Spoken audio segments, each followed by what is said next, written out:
Namaste. My name is Kirti, and on behalf of Himalayan Yoga Association, I welcome you all to this online teacher training course. I am a teacher here at Himalayan Yoga Association, and I will be taking you through the concepts and details of the human body and yoga altogether. Let's hope you enjoy this course. Let's start. Namaste and welcome to the online yoga teacher training course. In the previous session, we discussed the various types of cartilage present inside the human body, or we can also say the various connective tissues present in the human body. In today's session, let's go into something which will be extremely useful for you. Let's talk about the pectoral girdle or the shoulder joint as it is. But before we do that, let's come together and chant the Gayatri Mantra as we proceed further in the class. Simply activate Chin Mudra on your hands, lengthen your spine and completely close your eyes without worrying about anything in the world. Slowly breathe in and breathe out and allow your mind to gather all of its awareness and attention by using your breath as an instrument. Please use the maximum capacity of your lungs without stressing them out in any way. Whatever is comfortable will automatically work on your mind and your body.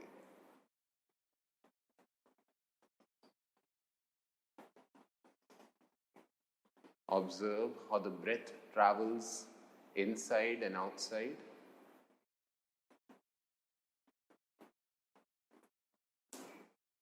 If you're having doubts, focusing on your breath, you can simply tell yourself to inhale and to exhale every time you breathe.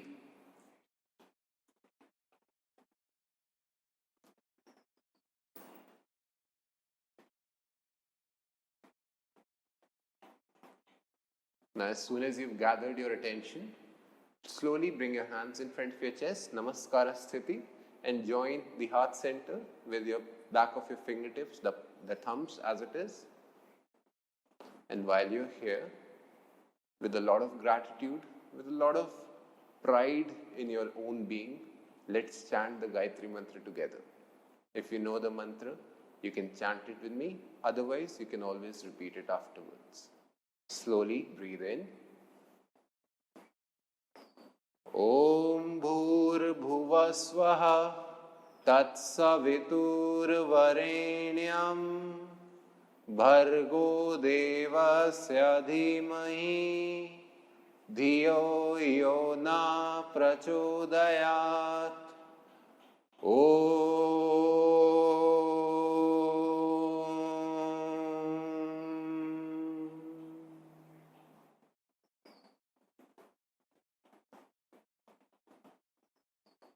Having absorbed the vibration of the mantra, let's start rubbing our palms. Gently rub your palms and create some energy between your hands. Do not open your eyes still. And cover your eyes. Transfer this energy that you've created with your hands, with your palms, to your eyes first, and massage your face, the back of your neck, and anywhere else you wish to transfer this energy to. Once again, fold your palms, bow down to your fingertips. With a few blinks, open your eyes. Welcome back. So, in the previous few sessions, I have discussed with you the skeletal system, especially the human skeletal system, with a lot of details as such. Now we are getting further about the parts of the skeletal system rather than the anatomy and the structure of the bones or the components of the skeletal system. As I've already told you that the human skeletal system is divided into two parts. The axial skeletal system, let me show it to you on this model right here. Now, if you pay attention to the portions of the skeletal system, then you'll see that the appendicular skeletal system is all about the limbs as well as the lower limbs and the upper limbs, or the arms and the legs. The axial skeletal system is all about the rib cage, the spine as well as the skull, and the connection between the axial skeletal system and the appendicular skeletal system is called as the pectoral girdle or the shoulder joint in simple. As I've already told you that the pectoral girdle is formed up of three major portions. The first one is the collarbone or the clavicle bone. The second portion is called as the shoulder blade or scapula in medical terms. And the last part of this pectoral girdle is called as the proximal end of the humerus or the upper arm, basically the portion where the humerus bone is attached to the shoulder blade. The first thing that I would like to explain to you is that the most intricate, the most interesting and the most helpful portion of the pectoral girdle, the one which provides maximum stability and support to the pectoral girdle, is this blade called as the shoulder blade or the scapula. If you'll pay attention, then despite of its triangular structure, it has this protrudement coming out from here, which is called as the 𝐓𝐞𝐴 process. It is a separate portion which is not flat in structure, rather an edgy ridge over the flat structure of the scapula. And this plays a very big role in attaching the clavicle bone to the pectoral girdle or to the scapula. The other thing, the other part of the intricate shoulder blade is called as this protrudement coming out, which is exactly under the clavicle bone. This is called as the 𝐘𝐨𝐴 process. And the last important structure of the scapula is called as the glenoid process. You may not be able to see it right here, but basically the glenoid process is the gulf or the socket end of the scapula, because the shoulder is a ball and socket joint. So the ball end of this ball and socket joint is the humerus bone or the proximal end of the humerus bone, and where it fits in comfortably is a very small socket, as I've already told you, the small one as compared to the pelvic girdle. This particular socket end of the bone, yes, you can see it right here. This whole socket end of the scapular bone is called as the glenoid process. Now, all of these things I'm pretty sure you understand that these protrudements, even though they may seem very impropriable and inappropriate as compared to the rest of the structure of these specific bones, but they have a very important process, they have a very important function in the attachments of the entire pectoral girdle. The other thing that you need to know about this whole structure is the clavicle bone.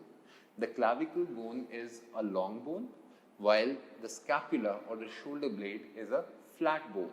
Despite of the big structure, despite of its size, the clavicle is a completely flat bone, which means it does not have the possibility of having a marrow,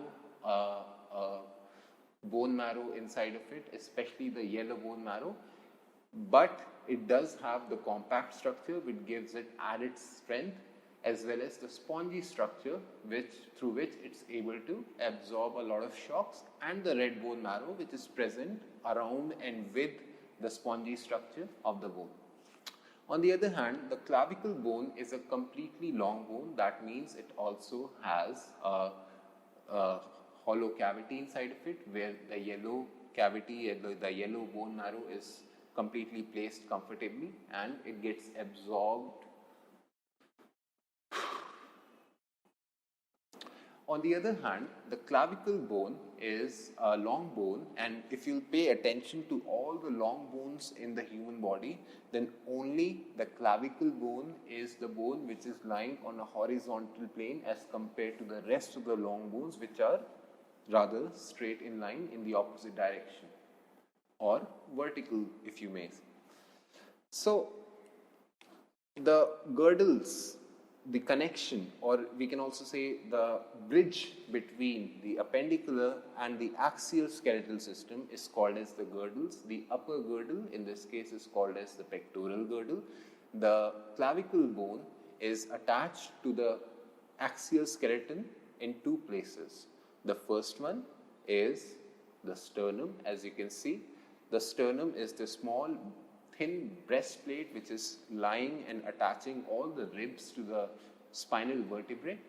The top portion of the sternum is called as manubrium, and this clavicle bone, the medial end of the clavicle bone, is attached to the manubrium, and this joint is called as the sternoclavicular joint. The other lateral end, remember the lateral part of any structure of any part of the human body is the one which is on the outside. So the lateral end of the clavicle bone in this case is attached to the acromion process of the shoulder blade of the scapular bone, which gives it added stability, which allows us to raise our shoulders. And while you're raising and elevating and depressing your shoulders, you can also feel that the shoulder blades are also moving along with the collarbone. Just put your hands on your collarbone and see to what angles, to what extent are you able to work with the shoulder blades and the clavicle bone together in order to raise the shoulder joint right here. Now, if you'll pay attention over here, then these protrudements, even though they may or they may not have direct attachments to the collarbone or the proximal end of the humerus bone, but they are present because they offer stability to the ligaments and support to the ligaments that are stabilizing the entire shoulder column or the entire upper arm ball and socket joint as it is. All the ligaments that attach the clavicle bone, the shoulder blade and the humerus bone, they are attaching to the acromion process as well as the coraco process of the scapular bone. So the third portion of the scapular bone, as you can see right here, is called as the glenoid process. The glenoid process is the space where the ball end of the humerus wall of the humerus bone fits in perfectly and provides all the movements that take place because of the ball and socket joint in the shoulder joint as it is. So please remember that the shoulder joint is a synovial joint, and that is why it need not make contact between all of these different bones. And the human body, as intelligent, as intricate, as detailed as it is, it has more than 4 ligaments which all together join the different processes of the scapular to the clavicle to the humerus bone, all to provide us with the shoulder stability, support and function. This is all you need to know about the pectoral girdle. I hope you understand, and I hope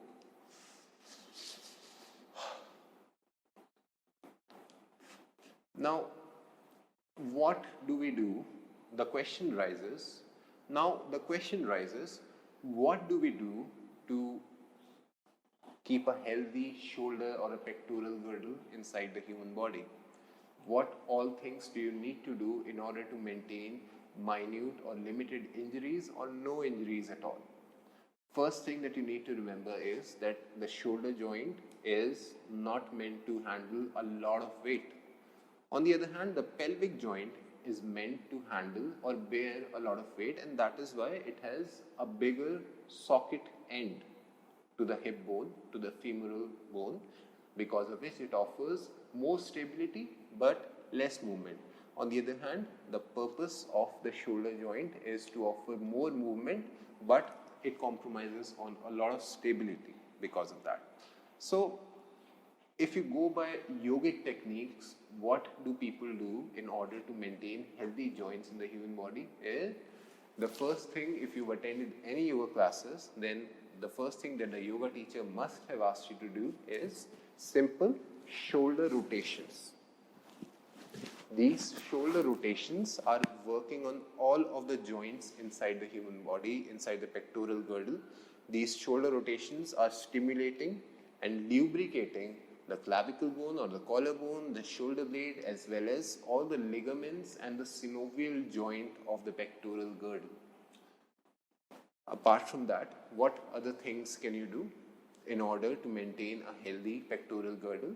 Just like I said, the simplest of movements are the most effective movements that happen and that can work on your shoulder joint as such.